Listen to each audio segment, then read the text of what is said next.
Bueno, como les decía, estamos muy honrados en esta sesión del mes de agosto, dándole la bienvenida a la ambassadrice señora Valeria Bellotti, que nos honra con su presencia.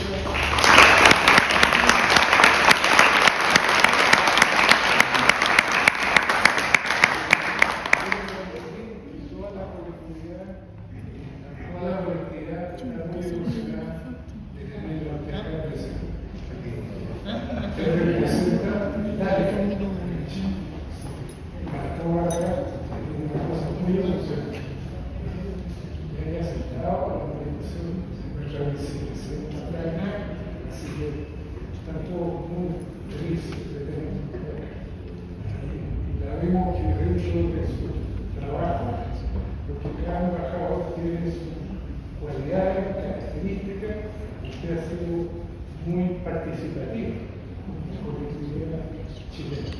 Así que se va a conocer.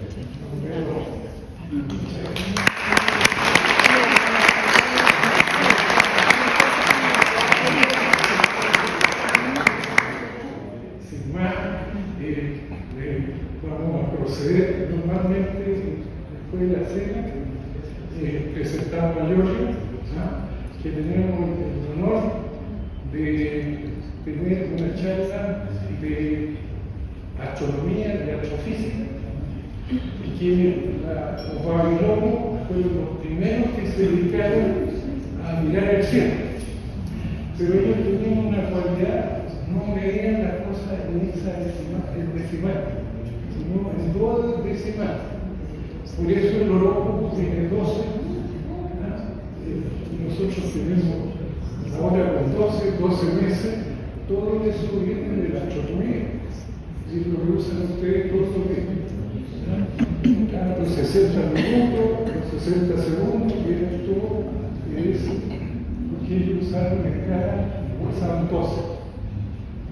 No entienden. Nosotros peleamos eso, somos babilónicos en muchas cosas, pero Giorgio nos va a hablar, esto fue hace 3.000 años atrás, nos va a hablar 5.000 años atrás, y nos va a hablar del futuro que probablemente en 5.000 años más van a hablar de la chata de Giorgio.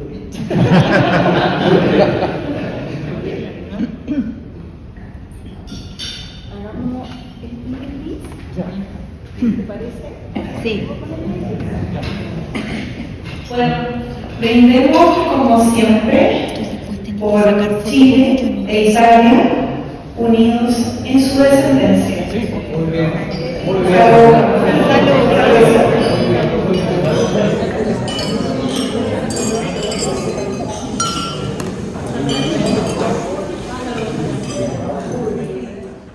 Un placer, un honor tenerte.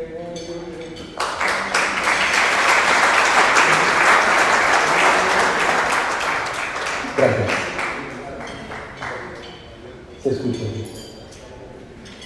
bien. La presentación ya está hecha. Empezamos bastante tarde. Yo tengo como 2 horas y media, 3 horas. Prepárense. Bueno, la primera parte voy a hablar de historia de la astronomía. Y en una segunda parte voy a hablar del tema que me gustaría enfocarme hoy, que es de las constelaciones de satélites. Y cómo esto, las constelaciones de satélites, me gustaría discutir cómo impactan la astronomía. Y pues no solo la astronomía. Bueno, esta es una ciencia muy antigua, obviamente, ¿no? Todos sabemos que se pierde en la bruma del tiempo. Y esta es una pintura rural en una cueva en Francia, y claro, se ve esto puntito acá, y se corresponde a la constelación. Esta sería la constelación de Orión, esta es la constelación del Toro, estas son las Pléyades. Entonces, 17.300 años antes de Cristo había personas que miraban el cielo, y claro, se preguntaban cosas, eran estos puntitos. Y también los pueblos originarios de la zona andina como puede ser Chile o otros lugares, miraban el cielo del norte de Chile tan limpio que se ve la galaxia, nuestra galaxia, y se ve esa estructura de color negro. Ellos no miraban estrellas, ellos miraban las figuras que se producían en la mancha oscura, se le daban nombres. Esto es Zorro, esta parte de acá es una llama, hay una culebra. Ellos miraban la mancha oscura, que para una persona como yo, que nosotros que vivimos acá en Santiago, es imposible mirar esto. Pero ellos tenían este cielo, este era el cielo limpio, que aún en el norte de Chile hay este tipo de cielo, se puede mirar esto. Pero lamentablemente lo estamos perdiendo. Después de los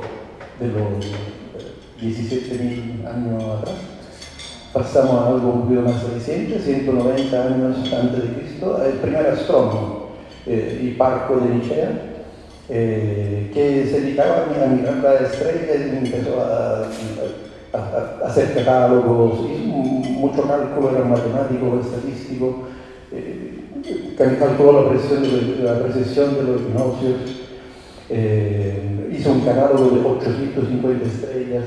Entonces, el primero verdadero astrónomo. Y ahora hacemos un salto, pasamos al 1600 prácticamente, vamos a Italia, y todos conocen Galileo Galilei, que es el padre de la astronomía moderna. Porque Hiparco era como un astrónomo, era un astrónomo del periodo griego, pero Galileo el primero a aplicar el método científico. Y no le fue tan bien. En ese periodo era un poquito antes con el tiempo. Pero hizo una cantidad de descubrimientos importantísimos que aún hoy se quedan. Se construyó su mismo un telescopio, lo que llamaba el monocular, y lo utilizó también para mostrar su descubrimiento. Y publicó muchos libros. En ese periodo se escribía en latino, obviamente. Y en este libro que se llama Sidereus Nuncius, del 1610, publicó, por ejemplo, esto sería el planeta Júpiter, como él lo veía con su ojo, con el cañón. Y estos puntitos serían los satélites, las cuatro lunas que se mueven alrededor de Júpiter. Y esta es una foto de cómo se puede ver hoy, con un telescopio moderno, mirando con un telescopio anatorial. Se ve así, Júpiter con las lunas, exactamente como esta figura de Galilei, del 1610. La importancia de Galilei en este sentido, en la historia de la astronomía, es que estuvo el primero a apuntar un instrumento para mirar las estrellas. Antes de Galilei todo miraba con los ojos. Él estuvo el primero a apuntar un telescopio. Y descubrí cosas que nadie había visto antes. Por ejemplo, el anillo de Saturno, Venus tiene fases, las manchas solares, ese quemó los ojos, los cráteres de la Luna. Y en paralelo, en otra parte de Europa, había un alemán que se llama Johannes Kepler, que hizo prácticamente el mismo tipo de actitud en comparación con la astronomía. O sea, empezó a aplicar un método bastante científico, pero no apuntó un telescopio, él no tenía el telescopio. Se basaba en la medición hecha con los ojos por parte de Tycho Brahe, que era un astrónomo danés. Pero Tycho Brahe era tan bueno que la medición de Tycho, Kepler empezó a trabajar en esta medición y salió con una fórmula matemática. Entendió perfectamente cómo estaba la dinámica del modo de los planetas. Y, por ejemplo, hay tres leyes de Kepler, ¿no? Una, esta que está en este gráfico acá, Kepler no logró entender por qué pasaba esto. Tomó todos los datos, lo publicó. Hay una publicación de Kepler, también en latino, que está por acá. Y escribió, me dio cuenta que el cubo, ¿no? La relación entre el cubo de la distancia entre el Sol y el planeta es proporcional al cuadrado del tiempo que necesita para hacer una revolución alrededor del Sol. Y escribió, no sé por qué, pero era consciente del tema, que era así, había esta relación perfecta, una relación matemática perfecta, pero no sabía por qué. Hasta que llegó Newton. Newton nació el mismo año cuando murió Galilei. Y Newton se basó en las publicaciones también de Galileo y de Kepler, tenía esta ventaja. Y también él, como Galilei, puntó un telescopio al cielo para mirar las estrellas, los planetas. Y desarrolló lo que hoy se llaman los 3 principios de la dinámica de Newton. En particular, este telescopio. Se inventó un telescopio hecho con espejos. Para hacerlo más grande, pensó que era más simple trabajar con un espejo metálico, o de vidrio, pero típicamente son de metal, que no una lente, porque las lentes son mucho más complicadas de hacer con vidrio, en particular en esa época. Así que Galileo era limitado en la dimensión del telescopio que podía desarrollar. En Newton se inventó este método que hoy se llama telescopio newtoniano. Y Newton entendió por qué la ley de Kepler tenía esta proporcionalidad entre la distancia y el tiempo. Esta proporcionalidad es debida a la masa, a la cantidad de masa de los dos elementos. Y viene de la fórmula de gravitación universal que formuló el mismo Newton. Otra cosa que hizo Newton, aparte de las 3 leyes de la dinámica, la gravitación universal, el telescopio newtoniano, puso un prisma de vidrio y se dio cuenta que la luz de color blanco se decompone en colores. Y entonces publicó esto también en una publicación diciendo que la luz blanca está como la suma de todos los colores. Y el negro es la falta de luz. Se empezó fue el primero al descubrir que la luz se compone de alguna subespecie de luz, como que nosotros hoy hablamos de frecuencias, pero yo no tenía idea de cómo se desarrollaba, cómo se produce la luz o la frecuencia. Hasta que llegó un astrónomo alemán, que pero se trasplantó en Inglaterra, Wilhelm Herschel, que hizo el paso siguiente. Tomó el prisma, como Newton, pero puso termómetros. Esta es una publicación de Herschel, del 1800. Él puso esto dibujo, esto es prisma, aquí llega la luz del sol y la mide con termómetros. Y con su grande sorpresa se dio cuenta que el termómetro que medía la más temperatura estaba donde no había luz. Estaba más bajo que el rojo. Veía todos los colores, violeto, no sé, verde, azul, hasta llegar al rojo, y después había un termómetro que estaba afuera. Esto era que medía más temperatura. Él descubrió la luz infrarroja, que antes no se conocía. Entonces no solo tenemos este espectro de luz que nosotros podemos ver con nuestros ojos, hay más. Afuera de lo que podemos ver con los ojos hay otra luz. Entonces esto es un paso más adelante. Y esto prácticamente estimuló a otros científicos a estudiar otro tipo de radiación, otro tipo de luz que no se puede ver con los ojos. Hoy nosotros sabemos que esto es el espectro electromagnético, porque la luz no es otra cosa que una onda electromagnética, pero es una parte muy chica del espectro electromagnético, que de lo contrario es enorme, es muy grande. Es parte de la onda muy larga, onda muy baja frecuencia, con poca energía, hasta llegar a onda con mucha energía, con una longitud de onda mucho más fina, mucho más corta, donde están los rayos X, rayos gamma, y nosotros estamos acá donde la luz del sol es acá donde están nuestros ojos. Pero acá hay infrarrojo, hay ultravioleto, microondas, que es donde trabaja ALMA, y radio donde trabajan los radios del telescopio casi. Y para decir cuánto era el tamaño de esta onda electromagnética, la onda electromagnética de la rayo X tiene el tamaño de un átomo, que son 10 a la menos 10 metros. O, de lo contrario, la onda de microondas son centímetros y la onda radio típica son de metros, decenas de metros. Bien, pasamos un poquito más allá, esto era el 1800. Herschel descubre el infrarrojo. Un inglés, James Maxwell, basándose en el trabajo de Faraday y Ampère, desarrolló estas 4 ecuaciones. Estas son las 4 ecuaciones que hoy aún se utilizan y son las bases del electromagnetismo. Pues todo lo que conocemos, teléfono celular, computador, esta luz, a la base, como el 90% de la tecnología que tenemos hoy se puede explicar con estas 4 ecuaciones. Esto está escrito acá. Aún después de 160 años siguen válidas.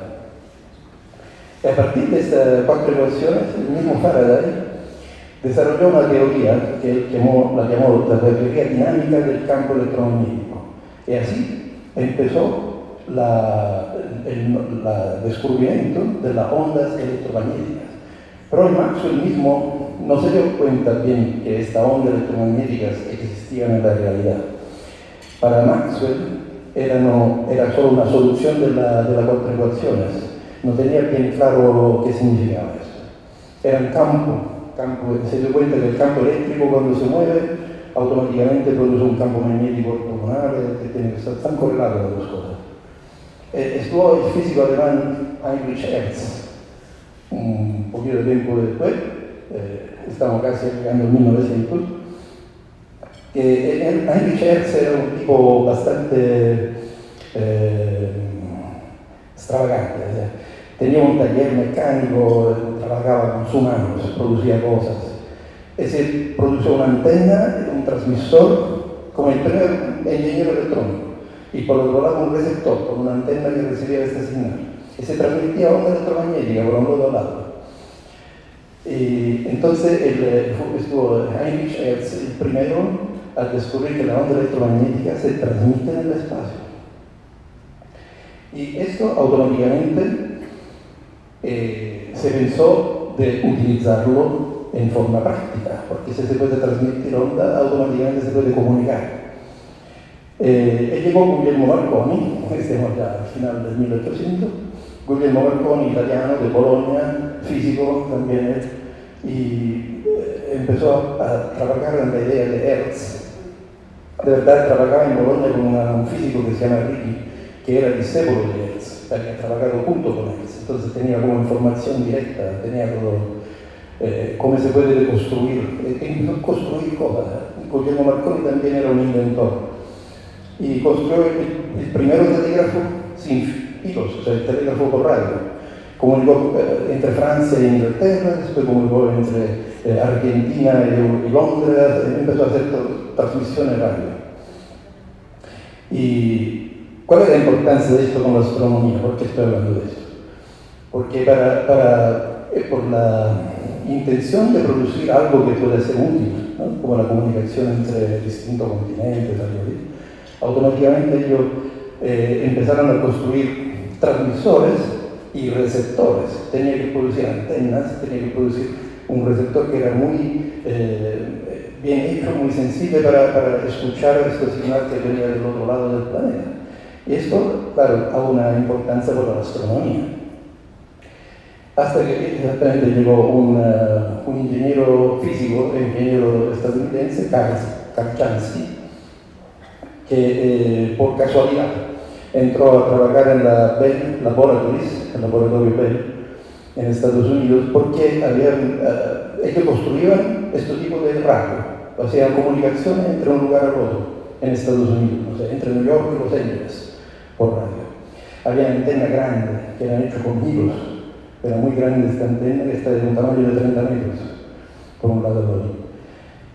Y ellos salían de la Bell, se habían dado cuenta que tenía siempre un ruido, escuchaban un ruido hasta que no alcanzaba a eliminar. Entonces encargaron a Karl Jansky exactamente esto task, que dijeron, mira, intenta de solucionar este problema. Él se construyó esta antena de 30 metros a una frecuencia de 20 MHz, empezó con esta rueda, podía mover, y miraba todo el cielo prácticamente. Pero él no sabía que estaba mirando el cielo, él pensaba que estaba escuchando el ruido que venía de la Tierra, de otros lugares.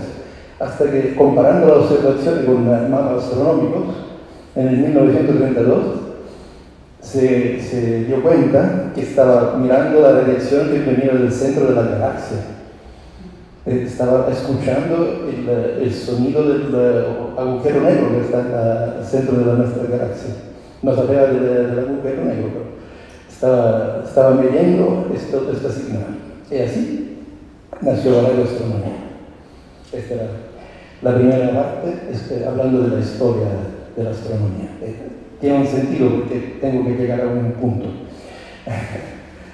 Ahora, claro que la radioastronomía hoy no se ve así. Los radiotelescopios de hoy tienen otra forma, se desarrolló mucho a partir del 1920.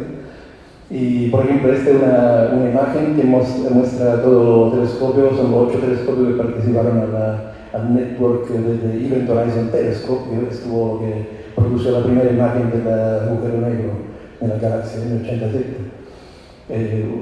Están un poco por todo lado del mundo, ¿no? Tenemos también la Antártica, el Polo Sur, tenemos España, Hawái y obviamente Chile, con 2 telescopios, APEX, donde trabajé yo cuando llegué en Chile, y ALMA, donde trabajo ahora. Y a esto, hablando de radiotelescopios en el mundo, es importante también pensar a los radiotelescopios en Chile.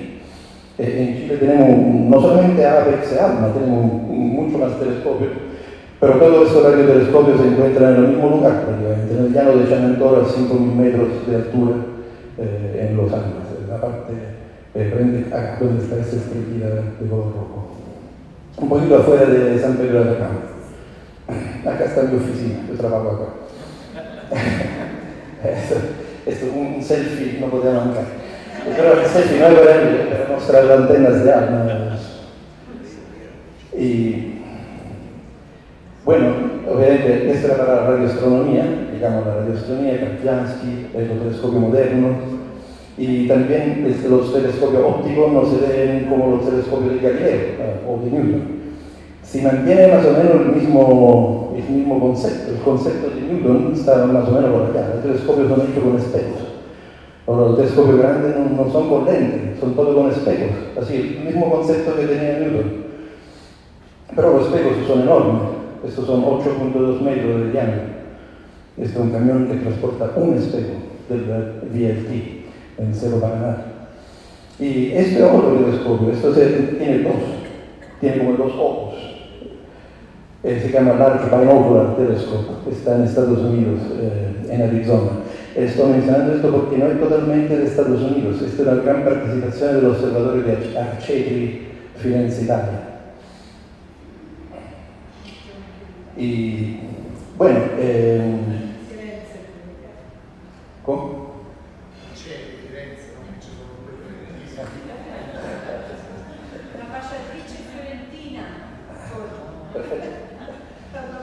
Entonces un poquito de orgullo por esto.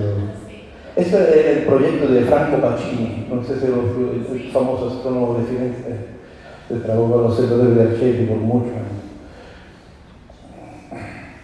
Bueno, entonces, una otra cosa que tenemos que mencionar, ¿dónde se ponen estos telescopios modernos? ¿Dónde lo ponemos? ¿Lo ponemos en Santiago?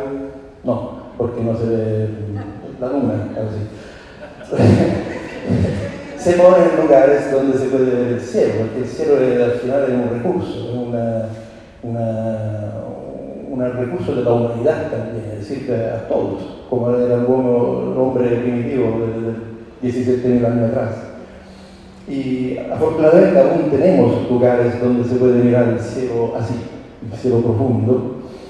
Y estos lugares, por ejemplo, lo más típico donde están los telescopios más importantes sería la isla La Palma, en las Canarias, Big Island de Hawái, pero obviamente Chile, como la vemos adelante, la parte norte de Chile, Paraná, o también cerca de San Pedro. Entonces uno de los parámetros fundamentales, aparte que sea el cielo que sea transparente, que sea bien limpio, esto no es suficiente.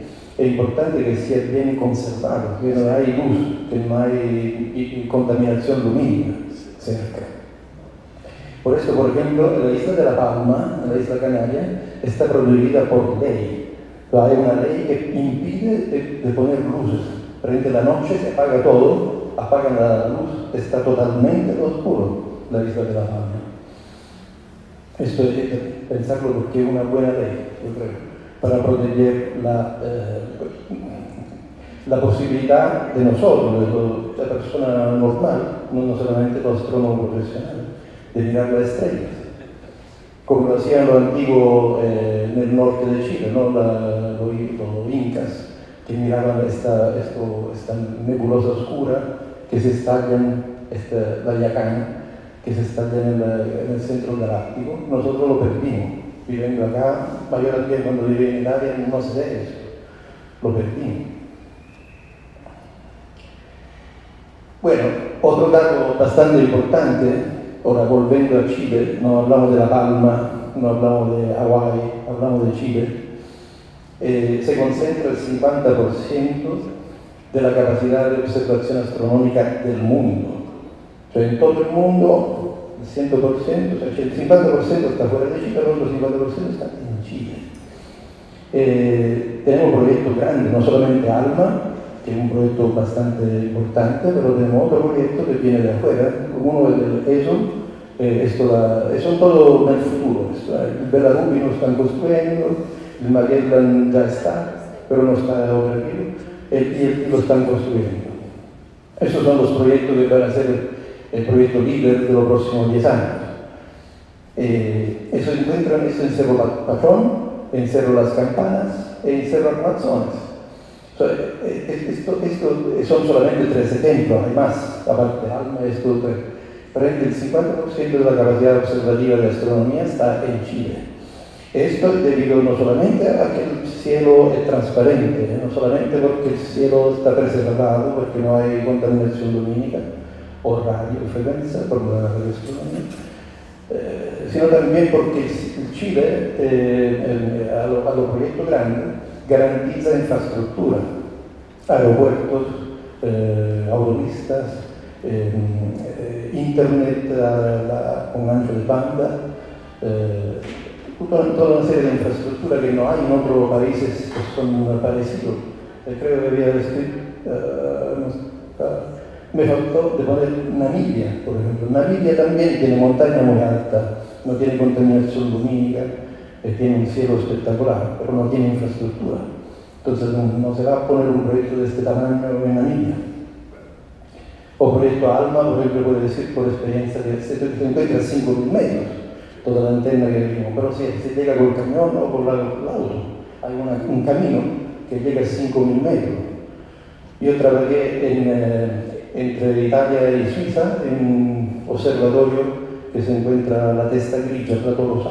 Son 3.500 metros, pero son montañas así. Y para llegar a la cima tenía que tomar 3 teleféricos. Era una pesadilla llegar al telescopio. No se puede aportar un contenedor de helio, no se puede aportar instrumentación, es súper complicado. Hay un otro observatorio que se encuentra cerca de Grenoble, siempre en los Alpes, y también se llega en teleférico. Y es como un pequeño arma, es un interferómetro, y lamentablemente el teleférico una vez falló, cayeron, murieron astrónomos. Entonces, toda esta parte de la infraestructura es muy importante por el desarrollo de un proyecto que costa miles de millones de euros, en este caso. Bueno, acá se termina la primera parte, que era la historia de la astronomía. ¿Cuánto tiempo tenemos? ¿Puedo seguir? Bueno.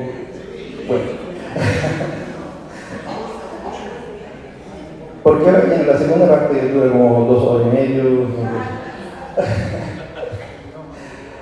Bueno, hablamos ahora de constelaciones de satélites. O sea, pasamos de la Tierra al espacio. Y antes he hablado de la astronomía, de la historia, y mencioné exactamente Parcos, que era el primer astrónomo, Galileo, el primer astrónomo a aplicar el método científico, Kepler, Newton, Herschel. Bien, cada uno de esos astrónomos tiene su satélite en el cielo. Dedicaron satélites a cada uno de ellos. Y a más astrónomos. Bueno, una constelación de satélites es prácticamente un conjunto de sistemas, de subcomponentes, que es lo que llamamos satélites, que trabajan juntos para producir un sistema más grande, con determinada finalidad. La ventaja de este sistema interconectado en el cielo, en el espacio, es que prácticamente garantiza una cobertura global, tanto en el espacio cuanto en el tiempo. Es decir, que yo me encuentro en un determinado lugar del espacio, pasan siempre estos satélites y siempre tengo el servicio conectado. Los satélites, dependiendo de la finalidad de la constelación, puede estar cerca, puede estar lejos, puede estar 1, 2, 20, depende de la 10.000, depende de la finalidad. Y, por ejemplo, esto, uno de las primeras constelaciones de satélites, la más antigua probablemente, la Iridium, no sé si la escucharon, es una constelación de 66 satélites, que empezó a trabajar en 1997 para comunicaciones satelitales. Esto es el teléfono satelital que tiene la mira así, que pesa como 25 kilos. Y esto, Iridium, existe hace muchos años y lamentablemente produce un problema para la astronomía, porque cuando ruedan alrededor de la Tierra, eso lo construyeron con 3 paneles planos que realmente se cortan como 3 espejos a 120 grados.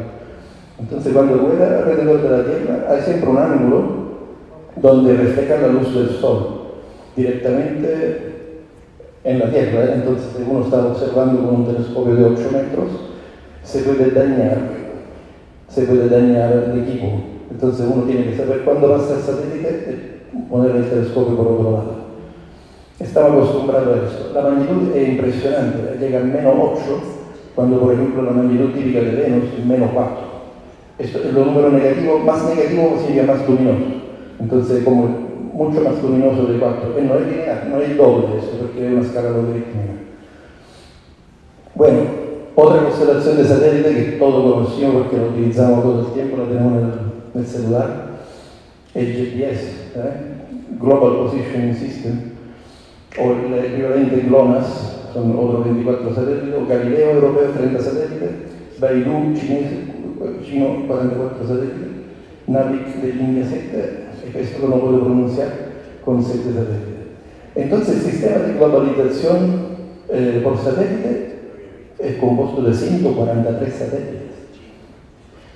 Pero afortunadamente están lejos, están a 20.000 kilómetros de distancia.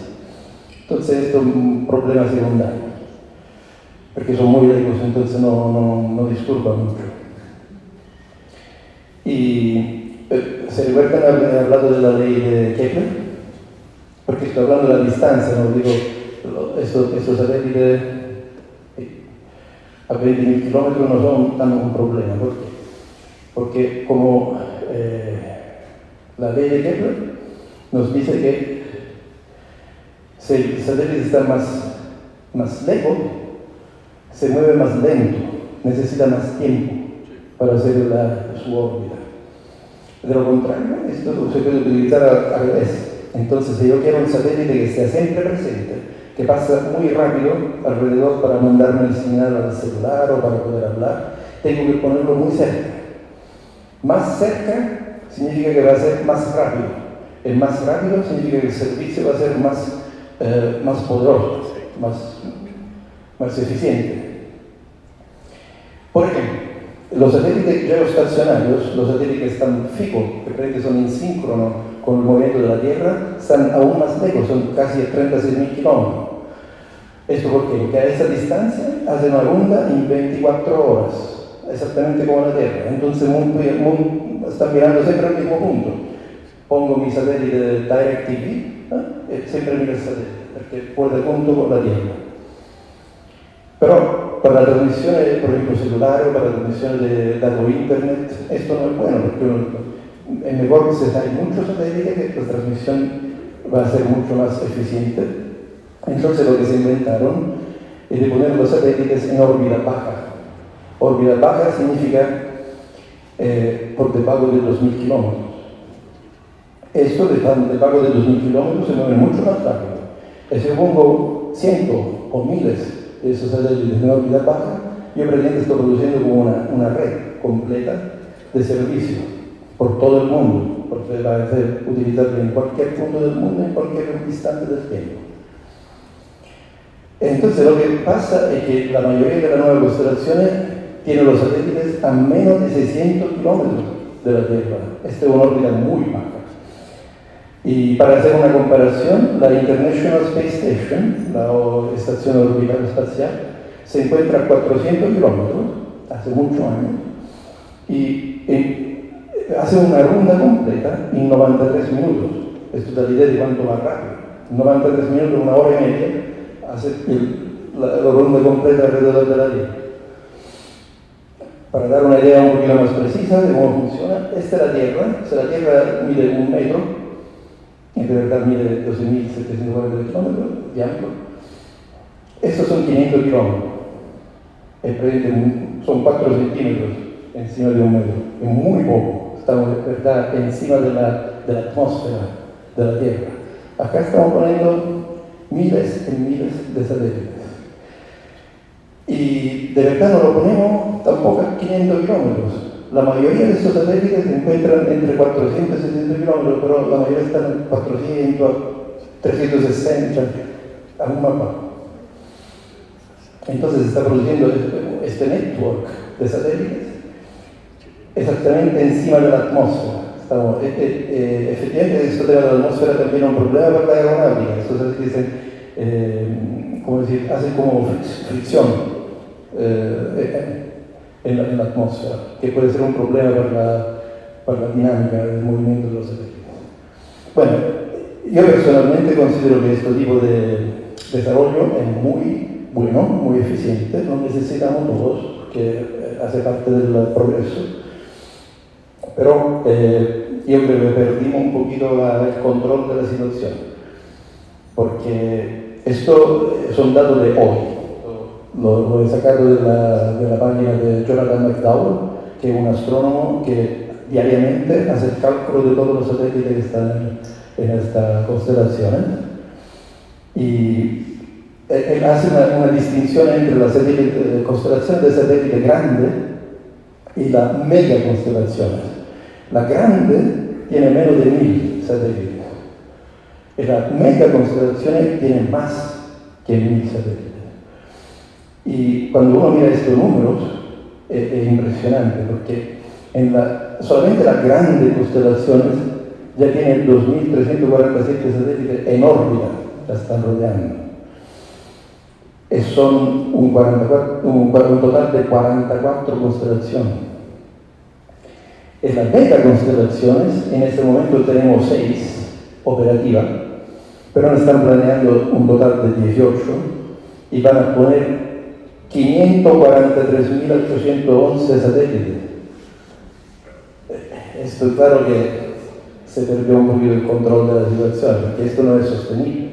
Estamos hablando de acá, en esta zona encima de la atmósfera, vamos a poner 500.000 satélites, algo podría no funcionar.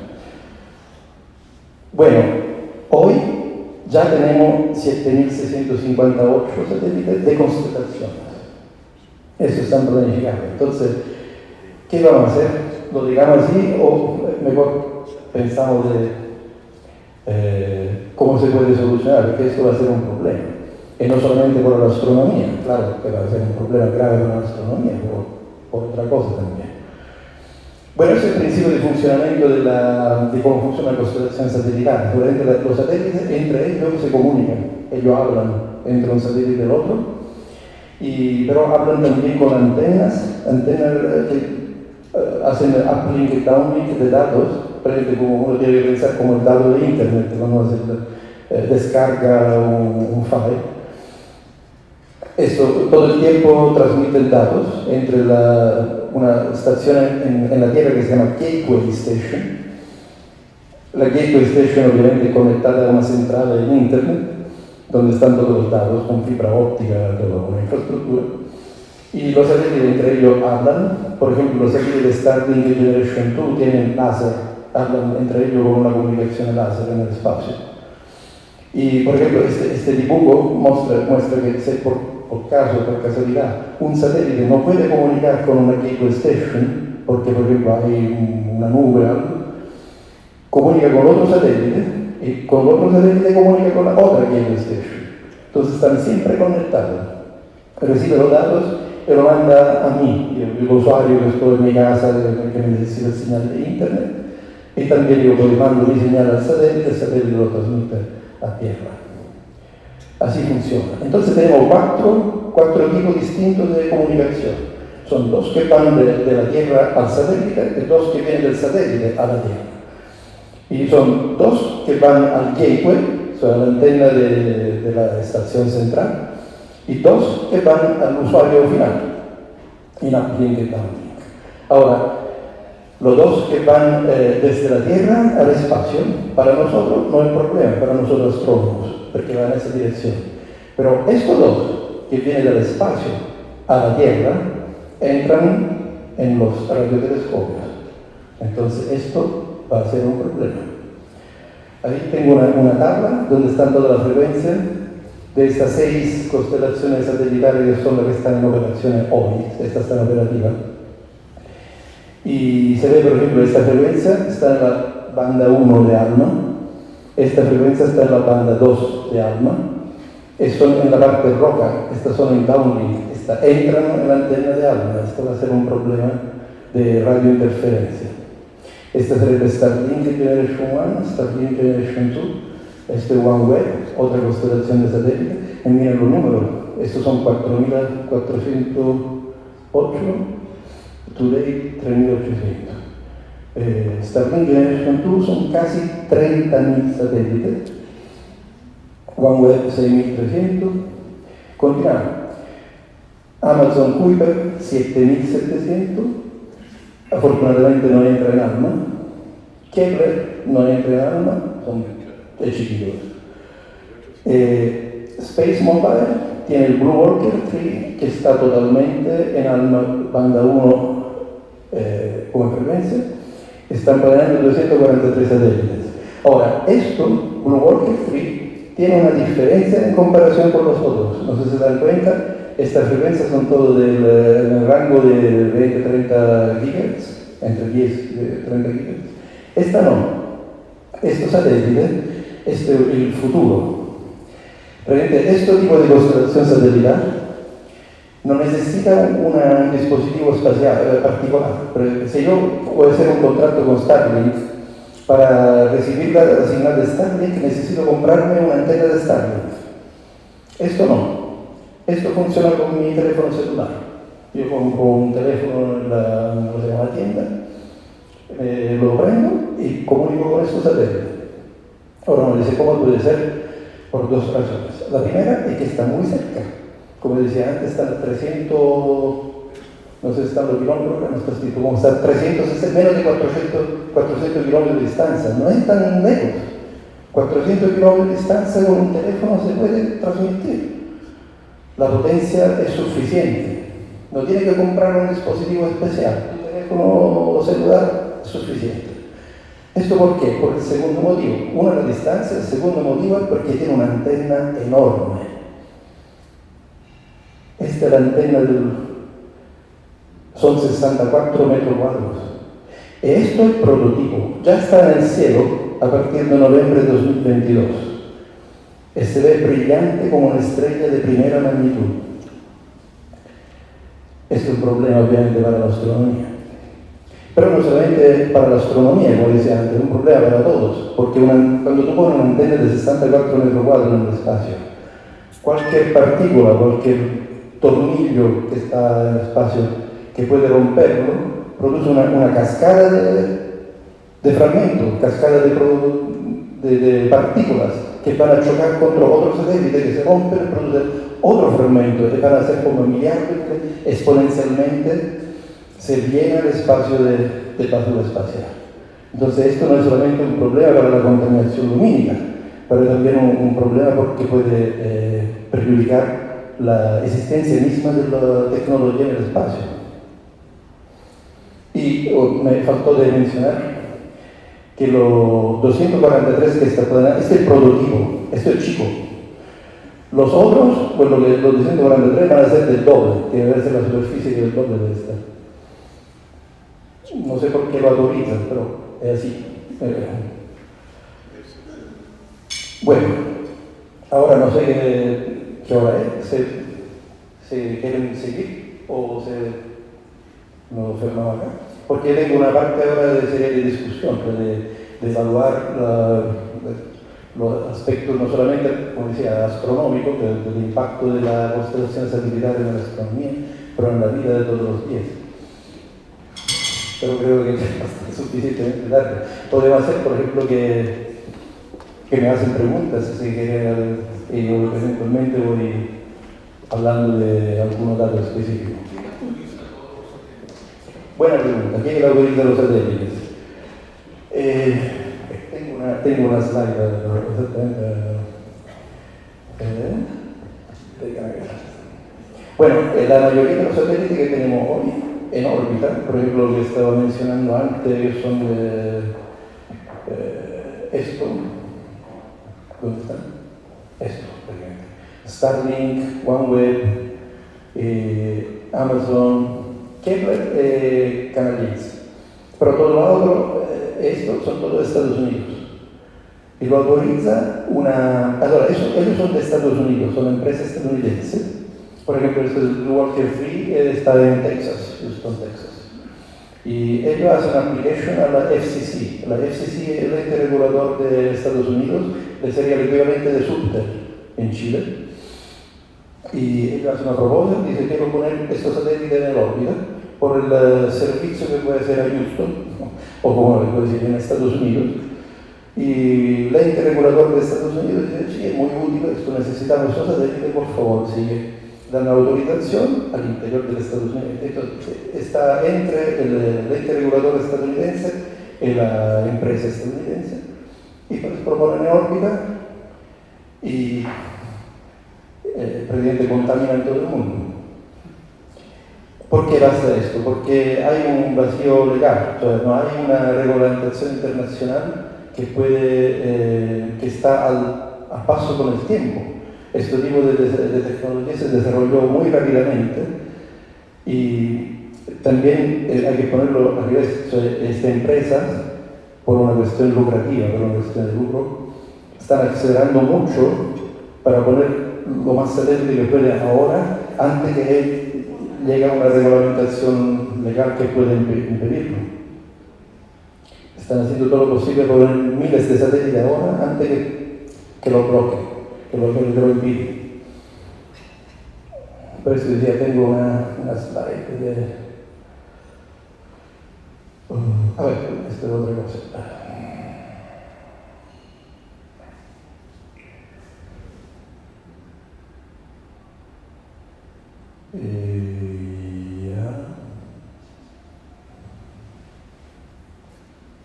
Ya, una cosa, la pregunta era ¿por qué esto es permitido? ¿No? Bueno, más o menos, ¿cómo lo permite? Porque la FCC lo que mira es que la empresa entrega un servicio, el servicio de utilidad pública. Ponen estos satélites, ellos dicen, la propuesta que ellos hacen es nosotros entregamos un servicio importante para la sociedad, en particular estadounidense, porque vamos a aportar internet a banda ancha en lugares rurales, lugares fuera de la zona metropolitana, donde no hay fibra óptica. Entonces es un servicio útil. Ellos encuentran que es correcto, es de verdad, es así. Un ejemplo es lo que pasa también en Chile. ¿Dónde está? Ya. Este es Chile, lo puse así para ponerlo en la slide. Y ya tenemos 7 gateway stations de Starlink. Tenemos una acá, está en Caldera, y después llegamos hasta Punta Arenas. O sea, prácticamente hay zona de Chile que es donde están las gateway stations autorizadas para Subtel. El ente regulador chileno Subtel permitió a la empresa Starlink, SpaceX se llama, de poner 7 antenas gateway que hacen este servicio que había mostrado antes, ¿no? Antena gateway, este tipo de antena. Tenemos 7 estaciones en Chile, ¿ya? Para este tipo de servicio en Chile. Entonces esto uno lo ve como positivo, porque Punta Arenas, no sé, zonas rurales, zonas también que no tienen fibra óptica, obviamente, es entregar un servicio de alta velocidad. Pero la verdad es que si uno lo mira donde están, dame un segundo, voy a hacer un clic. Bueno, estos son en Estados Unidos. Estas son las gateway stations en Estados Unidos. Uno puede pensar, ¿qué? Bueno, un buen servicio, porque están cubriendo todo Estados Unidos. El círculo de color naranjo sería la iluminación que viene del satélite, cuando el satélite ilumina la Tierra y habla con la gateway station. Este es exactamente el problema que tenemos, por ejemplo, en un radiotelescopio como ALMA, porque si uno me pone una gateway station cerca de ALMA, cuando pasan los 10.000 satélites, me transmiten onda radio en ALMA, porque todo este círculo es donde el satélite transmite del cielo hacia la Tierra. Y esos son los puntitos donde está la gateway station, está Alaska. Y no se pinta esto. Yo puedo cambiar la imagen, como mostraba antes. Acá estamos por Chile, pasamos por el otro lado, esta es Oceania, New Zealand, Australia, y los países no desarrollados. ¿Dónde están las gateway stations en los países que no tienen desarrollo? África. Nada. No era un servicio de utilidad para los países. Mira dónde está la gateway station en Europa. Entonces, esto es un servicio para los países que ya tienen conectividad. Es un servicio que en realidad sirve a las empresas para mejorar el servicio de la empresa. Tienen todo un segmento de mercado. El tema que ellos reciben la autorización porque están entregando el servicio a la área rural y todas estas cosas, es marginal, porque si uno ve la distribución espacial, es solamente el primer mundo que tiene ese servicio. Los otros países no lo tienen. No hay. Pero en América Latina son solamente los que están en Chile, entonces. Sí. ¿No hay más? No. Sí. Por favor. Yo voy a hacer una pregunta un tanto que puede ser un poco ridícula, pero quiero hacerla. Teniendo Italia, ¿no es cierto?, una historia del desarrollo de la astronomía, partiendo por Galileo y pasando por Marconi. Entonces, la primera pregunta: ¿cuál fue la importancia de la espécula? Yo soy de origen véneto, entonces me interesa la Universidad de Padua. Entonces, ¿cuál fue la importancia que jugó la espécula en ese momento? Esa es una pregunta. Y la otra, porque claro, la espécula era del gabinete de astronomía que era de la universidad. Entonces, y la otra pregunta es, ¿cuál es el posicionamiento de la astronomía italiana ahora, en la actualidad? En base a una historia, en la actualidad, ¿qué pasa con la astronomía italiana? La primera pregunta no tengo una respuesta precisa porque no soy un experto de la historia de la astronomía de la espécula, pero claro que Padua es un centro de... Hoy Padua es una de las... Creo que hay solamente 2 universidades en Italia donde hay curso de facultad de astronomía. Una es Padua y la otra es Bologna, si no me equivoco. Si uno quiere estudiar astronomía específicamente, tiene que ir a Padua o Bologna. La otra universidad no tiene física. con indirizzo astrofisico, come io hice fisica a Roma e después me especialicé en astronomía. Entonces Padova tiene una historia muy larga de astronomía, gracias a la specula, obviamente, está un astrónomo importante, pero uno tiene que después ponerlo en el contexto histórico también, porque en ese periodo, claro, había el histórico del telescopio, pero después se desarrolló otra tecnología, se pusieron telescopios más grandes, con espejos, como está mostrando en otros lugares, entonces se perdió un poquito la capacidad de producir ciencia. Un observador que se encuentra en una ciudad hoy no produce ciencia, como el Cerro Canán, acá en Santiago.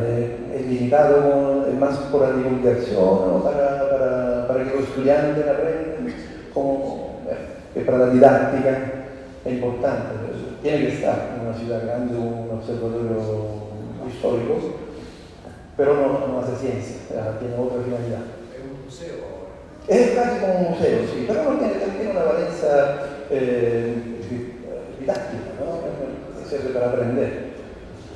¿Y cuál era la otra pregunta?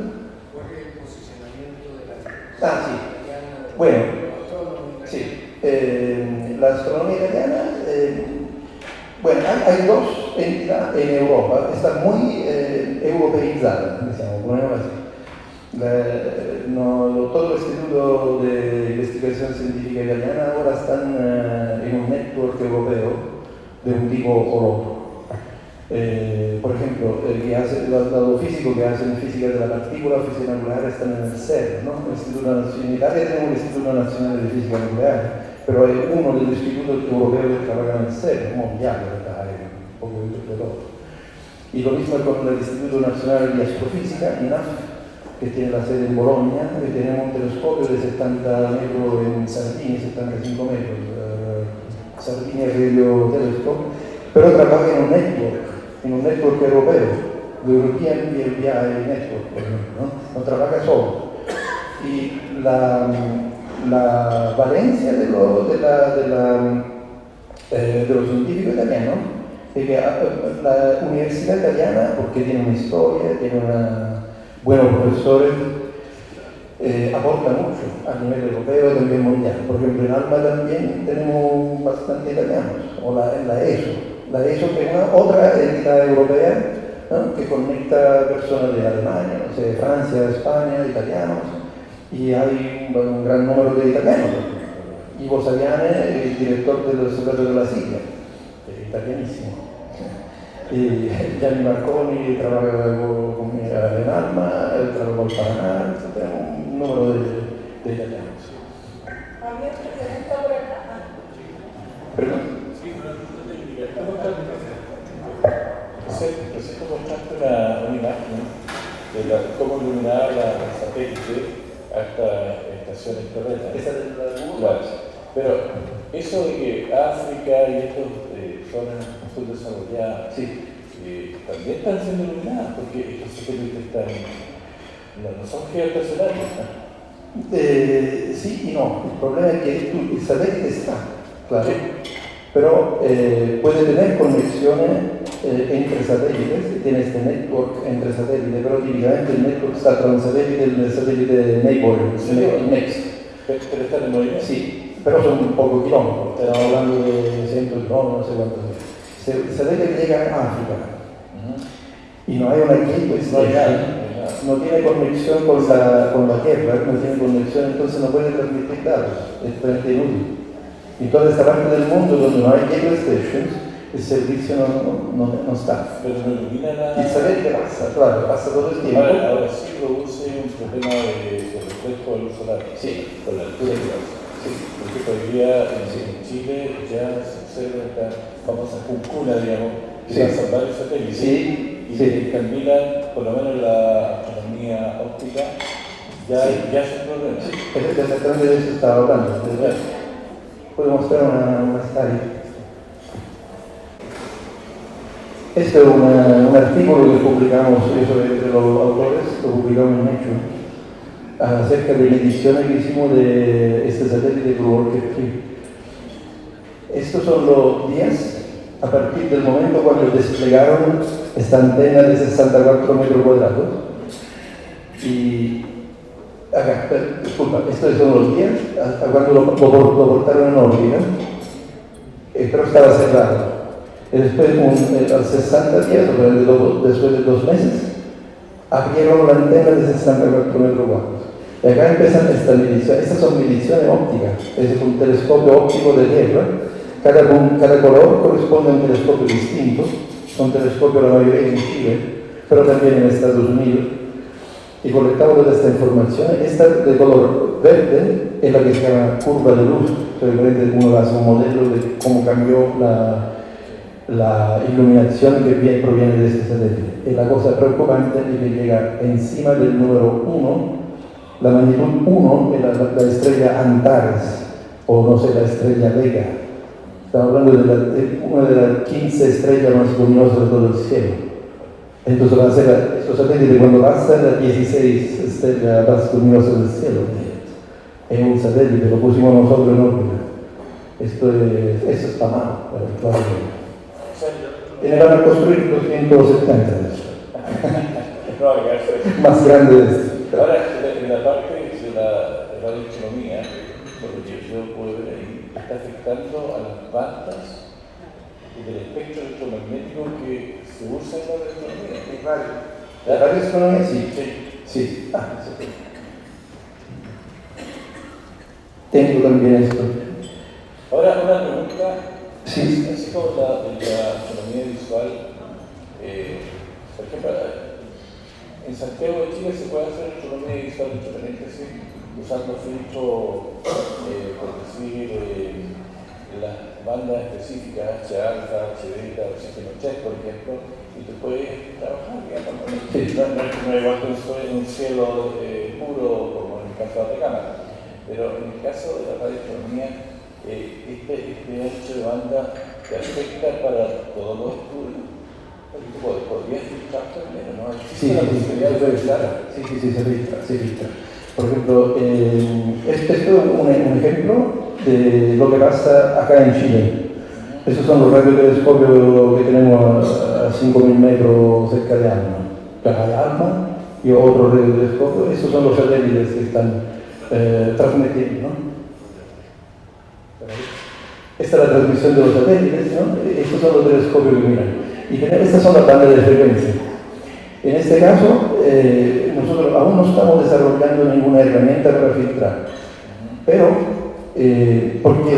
Porque como se ve acá, aparte esto que aún no está en función, esto Starlink Generation 2, no está funcionando en este momento. No es porque no está funcionando el satélite, es porque Subtel nos dio aprobaciones para frecuencias que están encima de 20 GHz.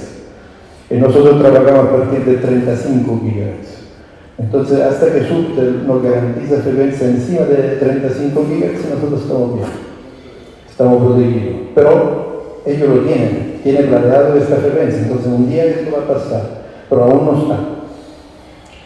Entonces, ALPA en este momento está protegido porque Subtel no garantiza frecuencias que están, no permite frecuencias que están encima de él. Pero toda esta foresta de satélites que están acá, Kuiper, OneWeb, Kepler, entre 10 GHz y 20 GHz, estas son las mismas frecuencias que utilizan el Green Bank Telescope, el VLA, el VLBA en Estados Unidos, o SKA, son proyectos grandes también en Estados Unidos. Ellos están totalmente, ¿cómo se dice?, contaminados por la emisión de estos satélites. Y ellos ya desarrollaron en particular el Green Bank Telescope, que es 100 metros, está muy acertado de esto, desarrollaron un software, una forma de artificial intelligence, que mira el espectro en distintos momentos del tiempo e identifica la dirección de la señal astronómica, de la señal que son señal que se mueve, señal de satélite, hace un filtro automáticamente, lo saca muy de afuera. Pero automáticamente se pierde ese señal. O sea, tú vas a hacer unos 10 horas de observaciones, vas a perder 2 horas de observación. Ese es el resultado. Ahora se puede planificar de tal manera que cuando estos satélites pasan por ahí, se cortan. Eso nunca va a pasar. Lamentablemente. Eso se podría lograr. Mira, es exactamente el vacío legal de que hablaba antes, porque no hay una ente regulador a nivel internacional que pueda intervenir para protegernos, para proteger la radioastronomía. Nosotros los radioastrónomos somos los últimos. Hay una industria enorme encima de nosotros y esto no va a cambiar, lamentablemente. No, bueno, esta es la cosa más lógica, ¿no? Dice, cuando vas encima del radiotelescopio, apágalo. Son 10 segundos. No lo van a hacer. No hay nadie que lo... Porque para ellos eso significa un costo adicional. ¿Cómo?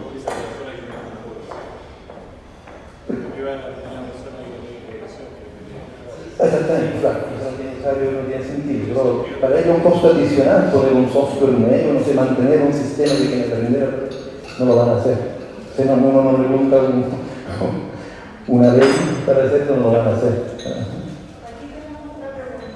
Hola, voy a hacer una pregunta quizá un poco ignorante de lo que sé. No hay preguntas ignorantes.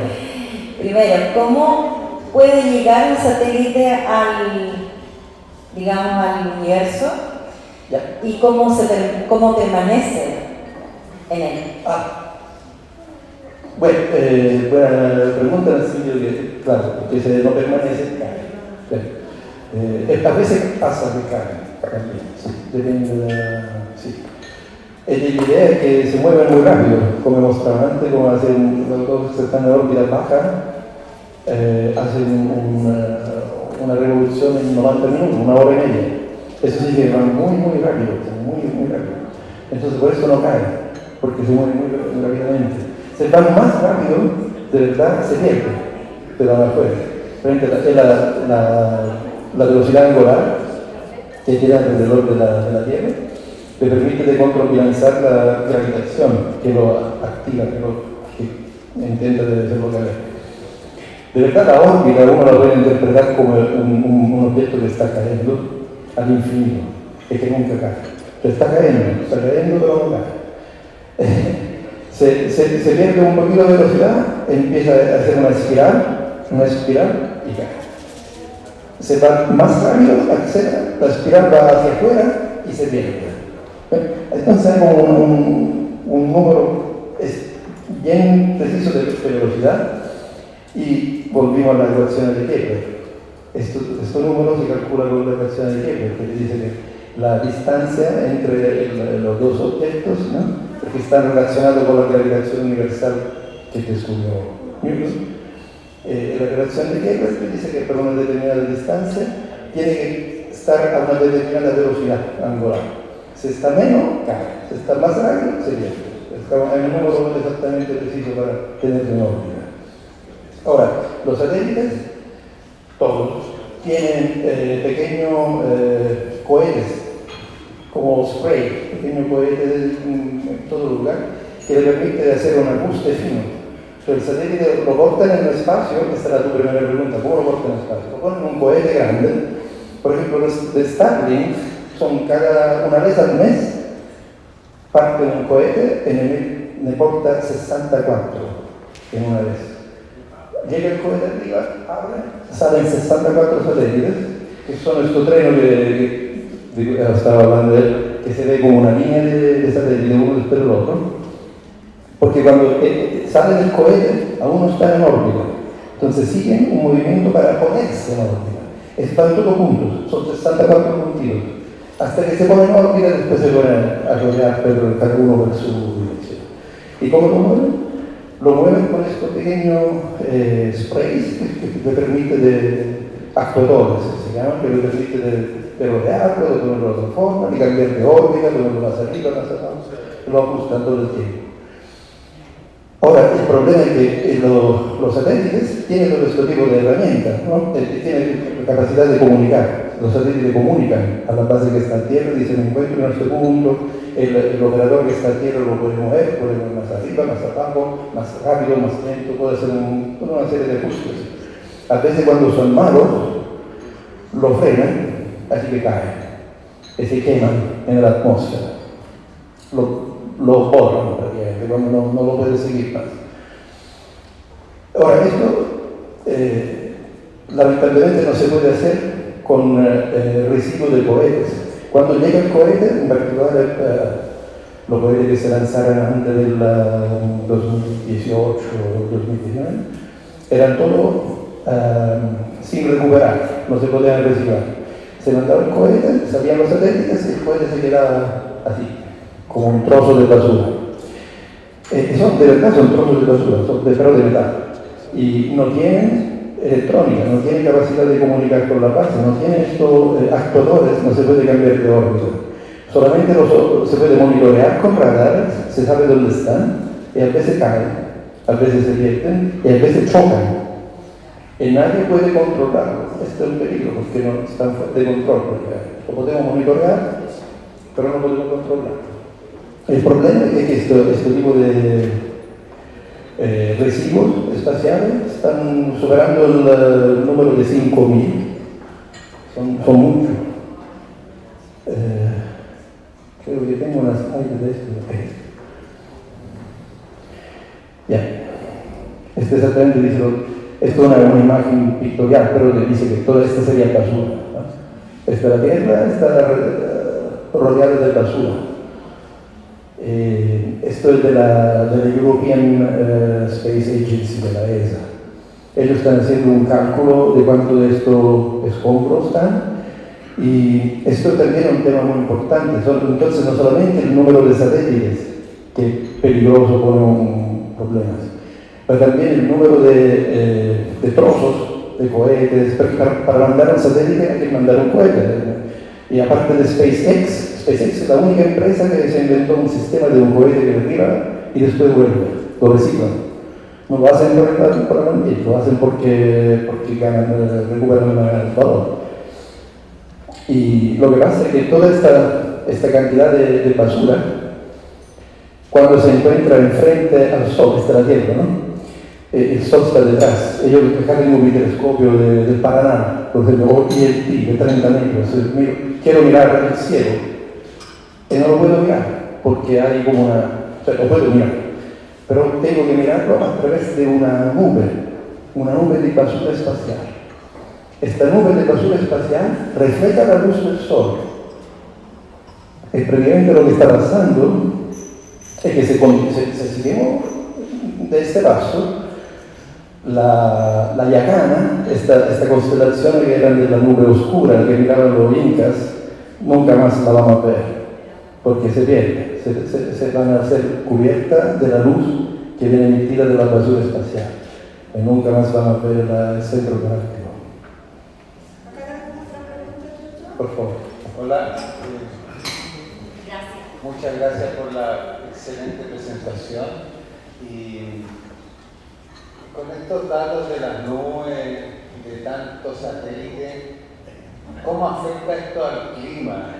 Ahora que está de moda este asunto del cambio climático. Porque yo entiendo intuitivamente que el cambio climático es un continuo. O sea, no es una cosa estática y va a estar siempre cambiando. En beneficio o perjuicio de la humanidad. Pero me imagino que esto que es tan artificial genera un cambio mayor o una influencia mayor que la actividad humana propia.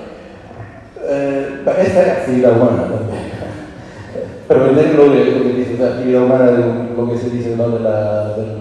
del carbonio, ¿no? Que tenemos que reducir las emisiones de anhídrido de carbonio, etc. En este caso, el impacto que veo a nivel de clima es que cuando la basura espacial cae, por ejemplo, los cohetes, típicamente son los cohetes grandes de China, caen sin control y se queman en la atmósfera. Y cuando se queman en la atmósfera, distribuyen una cantidad enorme de metales pesados. Aluminio, fierro, no sé, metales raros también, tienen como, no sé, indio. Esto se cae un cohete hasta el día de hoy, todos piensan que no hace nada porque un porcentaje mínimo es irrelevante. Pero se caen, no sé, 100.000 de esto, empieza a hacer una contaminación de la atmósfera con metales pesados. esto puede cambiar también el clima, puede tener consecuencias. Entonces, claro. Excelente presentación, Giorgio.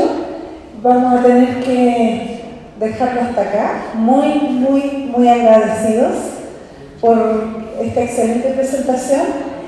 Y bueno, ahora queremos entregarle a nuestra ambasadriz una forma de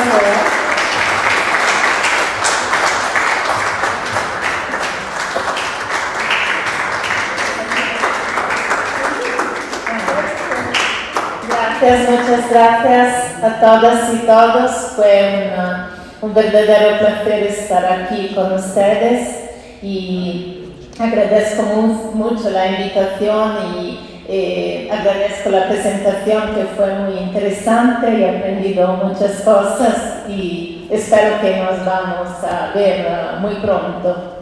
Gracias. También tenemos un presente para nuestro charlista de hoy. Muchas gracias.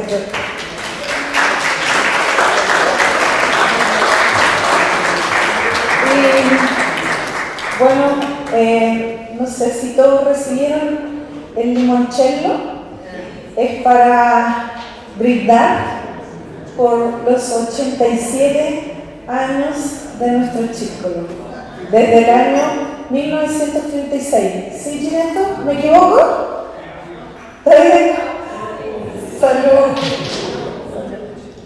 Gracias, Gineto, por el limoncello. Gracias. Aquí está. Sí. Salud a todos.